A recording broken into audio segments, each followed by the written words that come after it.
Somebody asked me recently to explain what I do as existential practitioner or coach. And I thought, well, maybe this is the opportunity to explain it a little bit better. I spent the best part of today, or good part of today, to build a model of the Tower of Pisa, the Bell Tower of Pisa. And you might all know it, and you say, hey, it's skew. Yeah, because if you go to Italy, you'll see it is skew. Now, this tower is about 8 centuries old. They started in the 12th century already. And by the second to third tier, it has like 9 tiers.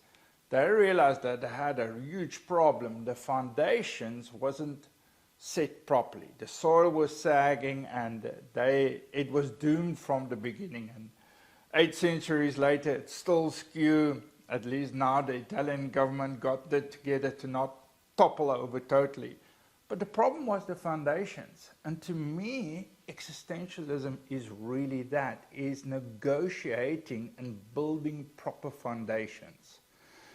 And these are existential truths. Now I say truths, but they need to, how is something true? Well, to me, it's, does it work for you as a person, and does it work for the people around you? You know, so it's all good and well to say, well, this is what I believe, but is what you believe or think or hold dear to, does it work for you, and does it work for people around you? So for me, there's 7. Now, many people have different ones. I think 7 is good. The first one to me is meaning, and they know a particular order, but I think meaning is probably central to it. You have other foundations like morality, you have mortality, you have choice, you have love, you have identity, and lastly, you have certainty. So these things you need to negotiate. First of all, I think meaning is very important. People's like, you know, happiness. Listen, happiness is a consequence. Meaning is an intention.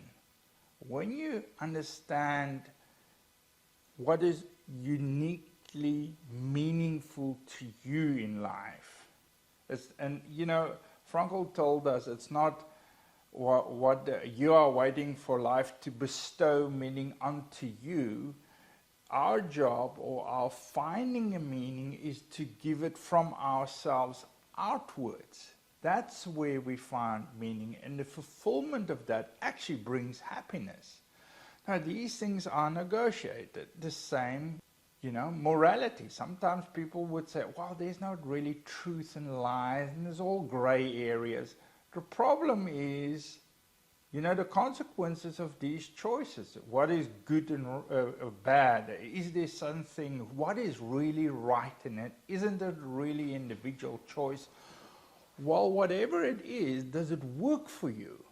Or do you have, you know, the layers above these foundational things is maybe what we see. We see the emotion, we see the anxiety, we see, or you as well, you see the depression, you see the fear, you see the uncertainty, maybe there's bitterness, there's doubt, there's anger, there also obviously the good stuff, joy, you know, things like kindness, contentment, being happy, you know. So these are the, let's just call it maybe fruits, you know, but they're the consequences of a well-negotiated foundation. The same with identity, you know. People really struggle in today's society to understand who they are and what they stand for, what they believe. And you need to work these things out. But remember, we see if it's really worked out right in their emotional state. This is where the psychologist and the psychiatrist often, that's where it's picked up. And it's picked up in your relationships with your family, at work, you know, in conflict, in your more romantic relationships, wherever it is, these things, if they're not properly negotiated and continuously so, they will have effect higher up. So I would like to spend some more time over the next year really digging deeper in these foundational aspects to explain it in more detail and really talk about the consequences of choices or the consequences of how we negotiate these things. You know, because our thinking and feeling also impacts the foundations. It's not just bottom up, but it's like much more holistic understanding. And my work as an existential practitioner coach is really helping my clients to develop and wrestle with these concepts and how to put them in place that their lives actually work functionally as best as it could. As I said, not just for them, but for the people around them.